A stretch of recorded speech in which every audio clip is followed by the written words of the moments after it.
Okay, hello Cloud Gurus and welcome to this lecture. In this lecture, we're going to look at network access control lists versus security groups. So this is what our environment looks like right now. We've got our NAT gateway, it's sitting in 10.0.1.0. It's got a route out to the internet, and we've got our instances sitting in our private subnet, and it has a route pointing to the NAT gateway, which then has a route out to the internet. Let's go over to the AWS console. So I'm over in the AWS console. Let's go over to services. We're going to go over to our VPC. And we're going to have a look at our network access control lists in our VPC. Network access control lists are under security, and we'll be able to see our two network access control lists, and they're both our default NACLs.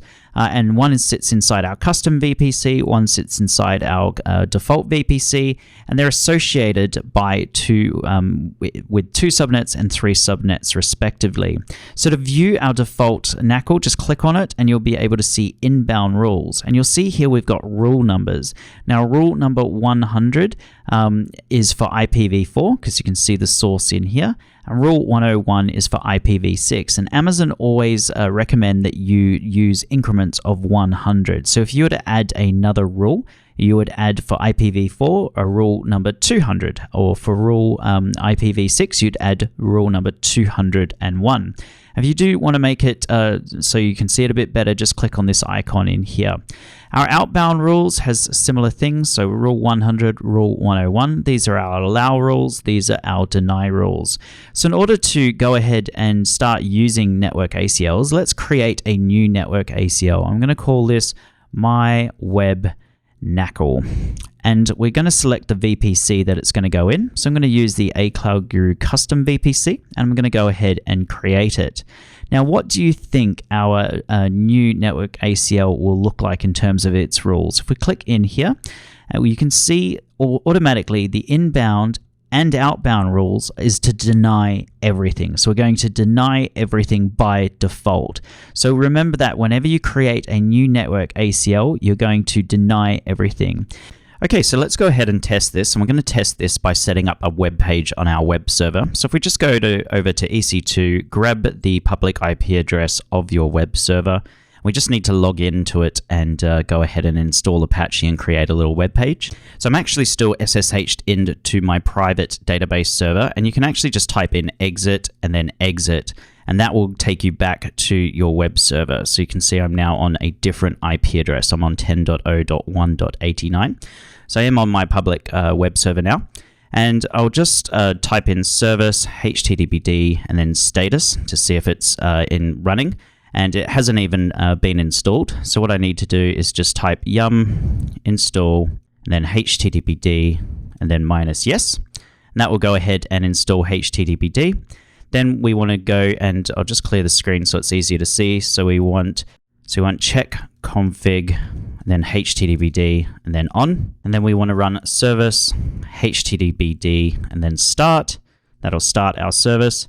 Then if we just go over to our cd var www HTML directory, and in here we can see that we don't have anything. So all I'm going to do is I'll just do this in nano actually. So nano index.html.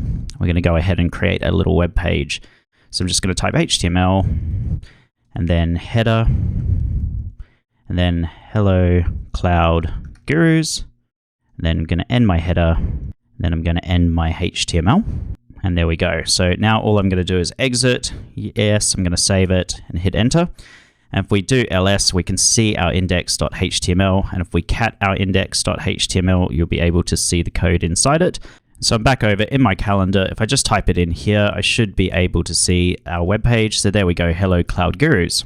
Okay, so I'm back in the AWS console, and the reason that is working, let's just go over to our VPC section and go over to our network ACLs. So that subnet is currently associated with our default subnet, and our default subnet has the inbound rule to allow everything. So it's going to allow all traffic in here. That's why HTTP can go through this subnet.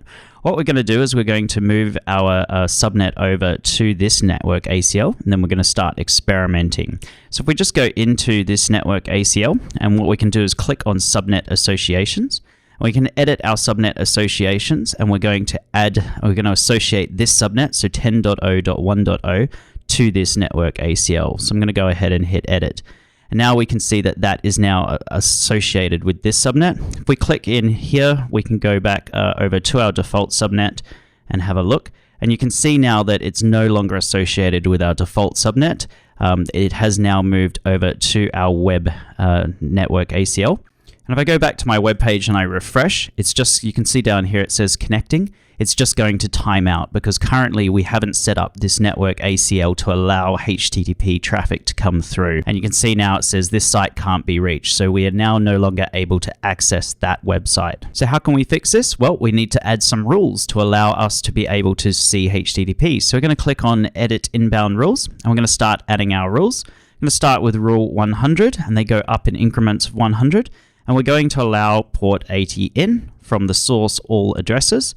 And then I'm going to do the same with rule 200, except this time I'm going to allow HTTPS, so port 443. And then finally, I'm also going to allow SSH in. So I'm going to allow port 22, and we're going to allow that in from the world. So let's go ahead and hit save. And now what these rules are doing is it's allowing us to connect in on port 80, port 443, and port 22. But it's only allowing inbound, it's not allowing outbound. So we need to go and add some outbound rules as well. And we're going to start with rule 100, and we're going to allow port 80 in here. And then we're going to add a rule, so we're going to allow rule 200. And then in here, we're going to allow port 443.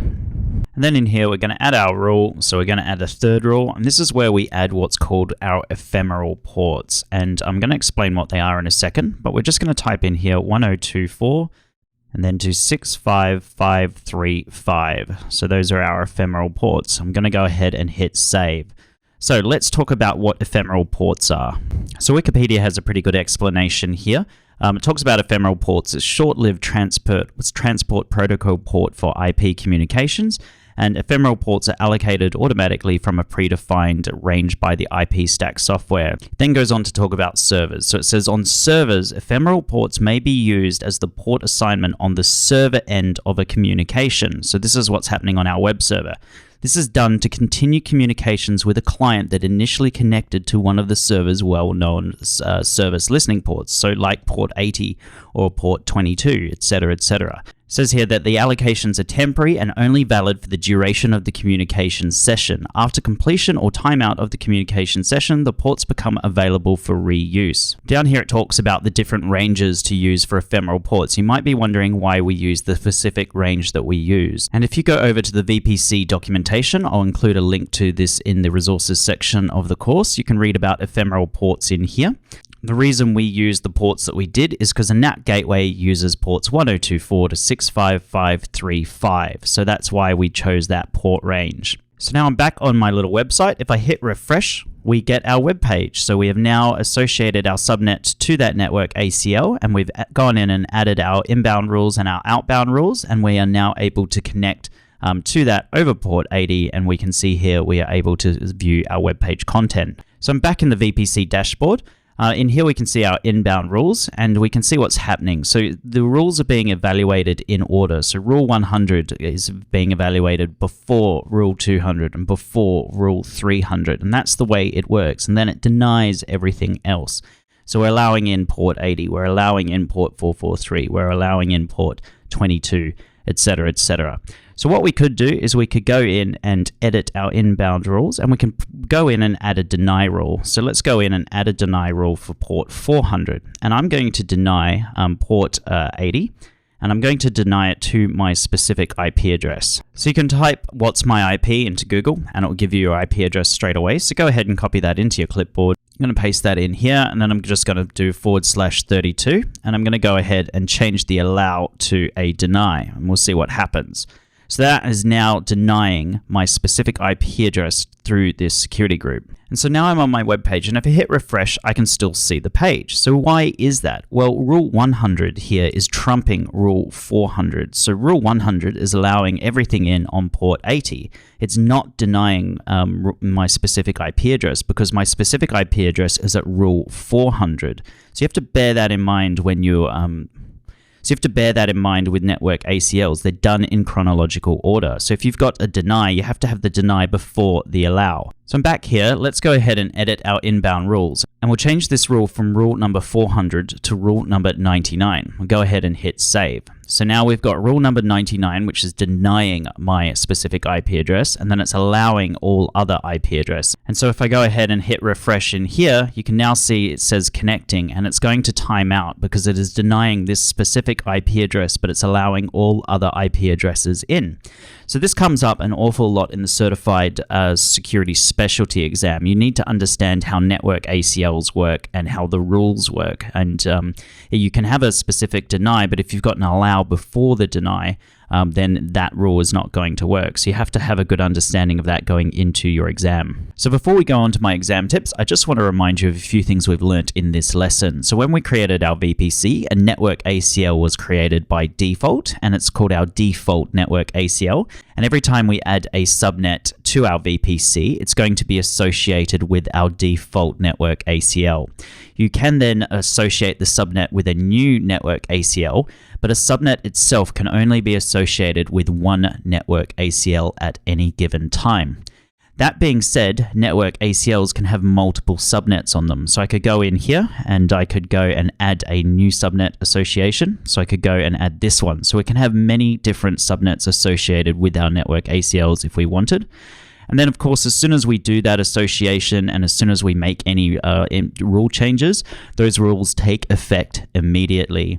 And just remember that rules are done in chronological order. And if you have a deny first, that's always going to deny, even if you allow it later. If you're going to deny a specific IP address, you want that rule to be evaluated first. Now, this will come up an awful lot in the Certified Security Specialty exam. It doesn't come up in the Certified Solutions Architect Associate exam too much, but it is a good thing to know in real life. I remember that when you're using network ACLs, they're always going to be evaluated before security groups. So if you deny a specific port on your network ACL, it's never even going to reach your security group. So network ACLs always act first before security groups. And so on to my exam tips, and we're basically just going to summarize everything I just said. So your VPC automatically comes with a default network ACL, and by default, it allows all outbound and inbound traffic. And then you can create custom network ACLs, but by default, each custom network ACL denies all inbound and outbound traffic until you go ahead and add rules. And each subnet in your VPC must be associated with a network ACL. And if you don't explicitly associate a subnet with a network ACL, then the subnet is automatically associated with the default network ACL. And you can block IP addresses using network ACLs. You can't do this using security groups. So if you're always given the choice, you use a network ACL to block specific IP addresses. And just remember that you can associate a network ACL with multiple subnets. You can have as many subnets in there as you want. However, a subnet itself can only be associated with one network ACL at a time. And when you associate a network ACL with a subnet, the previous association is removed. And then network ACLs contain a numbered list of rules that is evaluated in chronological order, starting with the lowest number rule first. And network ACLs always have separate inbound and outbound rules, and each rule can either allow or deny traffic. And network ACLs are stateless, so responses to allowed inbound traffic are subject to the rules for outbound traffic and vice versa. So you need to go in and add rules both inbound and outbound. With security groups that are stateful, you don't need to do that, but just by allowing it inbound, it automatically allows outbound as well. So that is it for this lecture, everyone. Hopefully you understand network ACLs in a lot more detail now. In the next lecture, we're going to cover off custom VPCs and elastic load balancers. So if you've got the time, please join me in the next lecture. Thank you.